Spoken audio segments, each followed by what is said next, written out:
अभी रिसेंटली हमने देखा कि आईएमएफ ने एक कंडीशन डाली कि आप जो है वो तमाम लोगों के एसेट्स जो है जो भी हैं वो उनको डिक्लेयर किए जाएं, और उसमें जो है वो मैं एक खबर पढ़ रहा था तो उसमें ये हुआ कि हुकूमत ने उसमें से आर्मी पर्सनल्स और जजेस को जो है वो एक्सक्लूड कर दिया। तो बिस्मिल्लाहिर्रहमानिर्रहीम, अस्सलाम वालेकुम। उम्मीद करता हूँ आप लोग खैरियत से हैं। मेरा नाम एतजाज़ फैसल है और अपने चैनल के ऊपर आपको खुशामदीद कहता हूँ। आज की वीडियो स्टार्ट करने से पहले मेरी रिक्वेस्ट होगी कि आप हमारे चैनल को लाजमी सब्सक्राइब कर दें। अच्छा नाज़रीन, वीडियो स्टार्ट करने से पहले एक क्लिप है वो आप देख लें, फिर इंशाल्लाह इस वीडियो को स्टार्ट करते हैं। साबिक चेयरमैन एफबीआर शब्बर जैदी का कहना है कि मुल्क दिवालिया हो चुका, बहुत ज़्यादा फर्क नहीं पड़ना। रूस और यूक्रेन ने डिफॉल्ट किया तो कोई आफत नहीं आई, जिन ममालिक ने डिफॉल्ट किया उन्होंने तरक्की की। अच्छा, शब्बर जैदी साहब जो कि साबिक चेयरमैन भी रह चुके हैं टैक्स डिपार्टमेंट जो है इनकम टैक्स के, और इनके पास मतलब माहिर मुआशियात भी हैं, तो काफ़ी टाइम से ही कह रहे हैं कि ऑलरेडी हम लोग डिफ़ॉल्ट कर चुके हुए हैं। लेकिन अनफॉर्चुनेटली जिन ममालिक की एग्जांपल दे रहे हैं जिसमें ये बता रहे हैं कि रूस और यूक्रेन जैसी ममालिक जो कि डिफ़ॉल्ट होने के बावजूद जिन्होंने तरक्की की, तो काफ़ी सारी चीज़ें ऐसी हैं जो कि इस वीडियो के अंदर मैं डिस्कस करने लगा हूँ, और इन्वेस्टमेंट पॉइंट ऑफ व्यू से भी इसको लेकर आएंगे और थोड़ा कोशिश करेंगे कि एक अच्छी जो है वो सम अप कर सकूँ वीडियो को, जो चीज़ें मैंने विटनेस की हैं उनको भी। अच्छा, रशिया और यूक्रेन जो है वो एक डिफरेंट टाइप ऑफ ममालिक हैं। वहाँ की लोगों के अंदर जो है वो डिफरेंट जो है वो सोच है, और एक अलग सीन है उनका। अभी जो करीबी जो डिफ़ॉल्ट हुए हैं जैसे कि श्रीलंका है और क्या नाम है अपना लेबनान और श्रीलंका जो है, उन जैसे ममालिक की एग्जांपल इन्होंने कोट नहीं की, और हमने बहुत क्लोजली विटनेस किया स्पेशली श्रीलंका को, क्योंकि जब से श्रीलंका डिफ़ॉल्ट हुआ है तो उसके बाद से या उससे टाइम पीरियड से लेके जो है वो डिफ़ॉल्ट की तलवार हमारे ऊपर भी लटक रही थी। अब हुआ ये कि नाज़रीन, श्रीलंका के हवाले से जब हम ये चीज़ें देख रहे थे, श्रीलंका में हम देखा कि लोगों ने बहुत ज़्यादा वहाँ पे जो है वो चीज़ें की। वहाँ पे पेट्रोल नहीं था, हुकूमत के लिए काफ़ी ज़्यादा उन्होंने मुश्किलात पैदा की, फिर हुकूमत जो है वो एग्ज़िट करके दूसरे मुल्क चली गई वहाँ से, और अभी तक स्टेबिलिटी नहीं है। और जो अमीर तबका है वो तो सर्वाइव कर गया, या फिर सेकंड वो जिनकी इनकम जो है वो डॉलर्स में आ रही थी, उन लोगों ने अच्छा सर्वाइव किया। लेकिन अनफॉर्चुनेटली जो गरीब और मिडिल क्लास है वो बिल्कुल ही डिस्ट्रॉय हो चुका हुआ है, और उनके पास इस वक्त बहुत ज़्यादा मामलात वो अभी तक भी स्टेबल नहीं कर सके हैं। और एक सर्वे के मुताबिक इन दोनों ममालिक को रिकवर करने के लिए कम अज़ कम एक दिहाई यानी कि 10 साल जो है वो रिक्वायर्ड होंगे, तब जाके ये सर्वाइव कर सकते हैं। एक और चीज़ जो हाईलाइट करने की ज़रूरत है वो ये कि इनकी पॉपुलेशन कितनी है।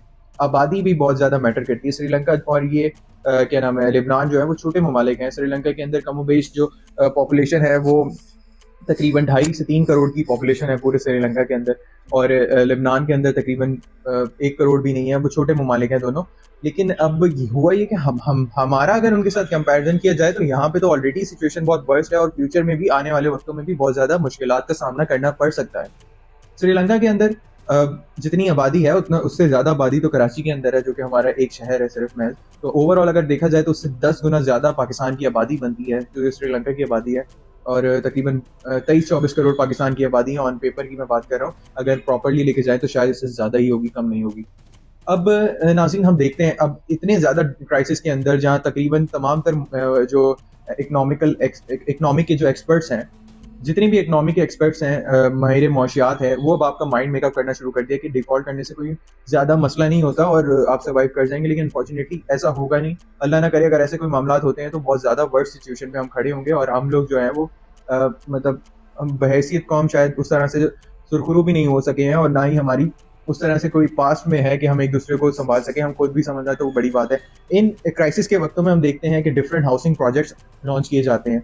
फॉर एग्जांपल बहरिया टाउन आपके सामने एक प्राइम एग्जांपल है, उसने अपना सेकंड फेज लॉन्च किया। बीएसएम डेवलपर्स ने अपना मंडी बहाउद्दीन वाला प्रोजेक्ट लॉन्च किया, और ऐसे काफ़ी सारे प्रोजेक्ट्स हैं जो कि आए हैं। ठीक है, और इसी प्रोसेस के अंदर हाई राइज प्रोजेक्ट्स भी काफ़ी ज़्यादा इंक्लूड किए गए। इन्हीं प्रोसेस के अंदर हम देखते हैं कि इंटरनेशनल चेन्स हैं वो भी पाकिस्तान का रुख करती हैं। ठीक है, इंडिविजुअली अपने आउटलेट्स वो पाकिस्तान में खोलती हैं, और उनके अंदर पाकिस्तान उनको इतना ओवरवेल्म रिस्पांस देता है जो कि पिछले उनके प्रीवियस 60 साल हिस्ट्री के अंदर उनको नहीं मिला। फॉर एग्जांपल टिम हर्टन्स की मैं बात कर रहा हूँ, जो कनाडा का कॉफ़ी ब्रांड है, और लाहौर के अंदर ठीक ठाक जो है वो क्यू में लोग खड़े हुए थे, और उन्होंने बहुत ज़्यादा ओवरवेलमिंग सिचुएशन थी टिम हर्टन्स के लिए, और पाकिस्तान में जो है उनको बहुत अच्छे से ओवरवेलम किया गया और वेलकम किया गया। अब क्रिटिसाइज करना भी चाहिए और नहीं भी करना चाहिए, लेकिन नहीं इसलिए करना चाहिए क्योंकि उनके अपने पैसे थे, लोगों ने जाना है ज़ाहिर अपनी, जिनके पास पैसे है वो एंजॉय करें, उनका राइट बनता है अपनी फैमिली को अच्छे से अच्छी लाइफस्टाइल वो प्रोवाइड करें। और बाकी ये कि दूसरी जानिब जब हम ये कहते हैं कि मुल्क डिफॉल्ट है और IMF हमें पैसे देगा तो भी हम इसी सिचुएशन पे खड़े हो जाएंगे आने वाले 3-4 महीनों में। अगर नहीं देगा तो हम ऑलरेडी वर्स्ट सिचुएशन में खड़े हुए हैं। तो हमारे लिए जो है वो फ्यूचर में कुछ भी नहीं है। फिर जितने भी दोस्त ममालिक हैं हम उनकी आसरे पे जो अपनी लाइफ गुजार रहे होते हैं और एक्सपेक्टेशंस हमारी उनसे बहुत ज़्यादा हाई होती हैं। बेहतर वे इसका ये है, worst prepare for the worst. हमेशा का यही होता है कि आप अपने आप को जो है वो मुश्किलात के लिए संभाल के रखें। अब अल्लाह ना करे अगर हम डिफॉल्ट कर जाते हैं तो सबसे पहला जो आपके साथ होने वाला है वो सीन ये होगा कि आप जो है भले आपके अकाउंट में लाखों करोड़ रुपए पड़े हों, आपके ट्रांजैक्शन के ऊपर एक पाबंदी लगा दी जाएगी। तो उसके लिए आपको क्या करना चाहिए? उसके लिए आपको ये करना चाहिए, आप अपने फंड्स को बैंक से निकाल लें, निकाल के उसको गोल्ड में इन्वेस्ट करें, निकाल के उसको डॉलर में इन्वेस्ट करें। डॉलर एक्सेसिबल नहीं है हर किसी के लिए, बहुत मुश्किल से अवेलेबिलिटी है उसकी मार्केट के अंदर, और ब्लैक मार्केट के अंदर जो इसका करंट रेट है उससे तकरीबन 15, 20, 25 रुपए ज़्यादा ही है। तो डॉलर हर किसी की एक्सेसिबिलिटी में नहीं है, तो गोल्ड में इन्वेस्ट करें या फिर पैसे निकाल के। और मैं ये नहीं कह रहा कि घर पे ला के रख दें, क्योंकि ये भी हालात नहीं है पाकिस्तान के कि आपको ये सजेस्ट किया जाए कि आप पैसे निकाल के घर में रख लें, तो खुदा ना खास्ता कोई भी मिसहैप हो सकता है। आप बैंक के लॉकर्स लें, ठीक है, 10, 15, 20 हज़ार रुपये ईयरली बेसिस में मिल जाते हैं, उसके अंदर ही जो है अपने पैसे आप रख लें और पैसे रख लें, गोल्ड रख लें, जिसमें भी आप इन्वेस्टमेंट करनी है वहाँ पर प्लेस कर लें। सेकंड ऑप्शन आपके पास ये बनता है कि रियल एस्टेट सेक्टर के अंदर आप कर सकते हैं इन्वेस्टमेंट। अभी भी आपके पास ऑप्शंस हैं, अभी डाउनफॉल बहुत ज़्यादा है, 45% तक का जो है वो डिक्रीज आ चुका हुआ है रियल एस्टेट के अंदर। एक अच्छा एसेट होता है, फ्यूचर में जब स्टेबिलिटी आएगी, कोई ना कोई पॉजिटिविटी आएगी तो आपके लिए एक एसेट बना हुआ होगा, तो ये भी आपके लिए एक अच्छा ऑप्शन है। थर्ड, अगर आपके पास बिल्कुल भी पैसे नहीं है तो मैं आपको ये सजेस्ट करूँगा कि रिलायबल हाउसिंग प्रोजेक्ट्स के अंदर जहाँ पे billion of rupees already invested हैं, नए प्रोजेक्ट में अभी इस वक्त जाना मुनासिब नहीं है मेरे हिसाब से। कोई भी नई प्रोजेक्ट में, नई प्रोडक्ट में आप ना जाएं, जो कि रिलायबल पुराने प्रोजेक्ट्स जो चल रहे हैं, जिनको बेहतर लोग मार्केट कर रहे होते हैं, पॉजिटिव लोग मार्केट कर रहे होते हैं, उनकी कोई ना कोई चीज़ आप परचेज कर लें और उसके लिए जो उसके बिहाफ पे मंथली इंस्टॉलमेंट जो है वो सेट करें और प्रॉपर लेके जाएं उन प्रोजेक्ट्स को जो आप आसानी कर सकते हैं। तो ये चीज़ें हैं जो कि आप वे आउट कर सकते हैं। बाकी इस वक्त करंटली जो है वो पोजीशन जो पाकिस्तान की है वो फिलहाल पॉजिटिव नहीं है, और लाहौर में भी आपने बहुत ज़्यादा वेलकम किया। फिर जो इकोनॉमिक एक्सपर्ट्स हैं उनकी राय भी जो है वो बहुत पाकिस्तान के फेवर में नहीं जा रही हैं फ़िलहाल। तो always prepare for the worst, और जो वर्स्ट सिनेरियो है उसको अपने माइंड में रखते हुए ये तमाम तर चीज़ें आपको करनी चाहिए। इस हवाले से कोई भी कंसल्टेंसी आपको रिक्वायर्ड हो और तो आप हमसे रब्ता कर सकते हैं। प्लस आपके पास म्यूचुअल फंड्स का एक अच्छा ऑप्शन है जहाँ पे आपको बेहतर रिटर्न मिल रहा है। म्यूचुअल फंड्स के अंदर लो रिस्क वाला भी फैक्टर आपको 12-13% का रिटर्न दे देता है ईयरली बेसिस पे। आप वहाँ पे फंड्स प्लेस कर दें, वो फंड जो आपका इमरजेंसी फंड ना हो, क्योंकि अल्लाह ना करे कोई ऐसे मामला हो जाएंगे। तो अभी हमने देखा फार्मास्यूटिकल के अंदर भी बहुत ज़्यादा डिप आया हुआ है और उनकी मैन्युफैक्चरिंग के अंदर भी बहुत ज़्यादा प्रॉब्लम्स उन्हें फेस करना पड़ रही है, और ईच एंड एवरीथिंग जो है वो बहुत ऊपर जा चुकी हुई है। अगर पाकिस्तान को सेव कर भी लिया गया इन हुकूमत की जानिब से, तो मिडिल क्लास को सेव नहीं कर सकते ये लोग, और ना ही लोअर मिडिल क्लास जो कि ऑलरेडी अब बची भी नहीं है, ना ही मिडिल क्लास बची, इनको सेव नहीं कर सकेंगे। इनके लिए ज़मीन तंग से तंग होती चली जाएगी। और जैसा हमने विटनेस किया है श्रीलंका और लेबनान के अंदर, वहाँ की जो अपर मिडिल क्लास या हायर जेंडरी जो थी, अपर मिडिल क्लास भी नहीं बल्कि रिच एंड एलीट क्लास जो है, उन्होंने अच्छा सर्वाइव किया, उन्होंने अपनी चीज़ों को बेहतर किया। बाकी एक ये भी चीज़ है, मैं देख रहा हूँ कि काफ़ी ज़्यादा लोग यूट्यूब की तरफ भी आ रहे हैं, तो ये भी एक बहुत अच्छा पॉजिटिव साइन है। उसके ऊपर भी अपनी एफर्ट्स को जारी रखें।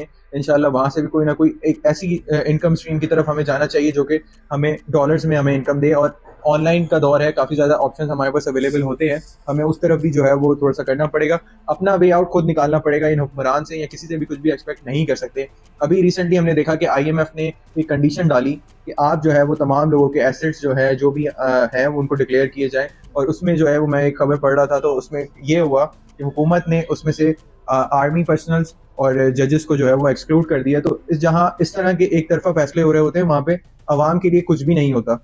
अब मैं क्रिटिसाइज करना मेरा बने या ना बने, लेकिन मैं जो भी मेरे दिल में होता है मैं बोलने की कोशिश करता हूँ, और मेरा राइट है, मैं इसको बोलूँगा। और आप लोग अपने लिए वर्स्ट सिचुएशन के लिए अपने आप को खुद को प्रिपेयर रखें। बाकी let's hope for the best. Allah से यही उम्मीद है कि पाकिस्तान के हक में बेहतर हो जो भी हो, और इंशाल्लाह हमारा मुल्क तरक्की करे। बस अल्लाह करे जैसी चीज़ें हमें नज़र आ रही हैं वैसा ना हो।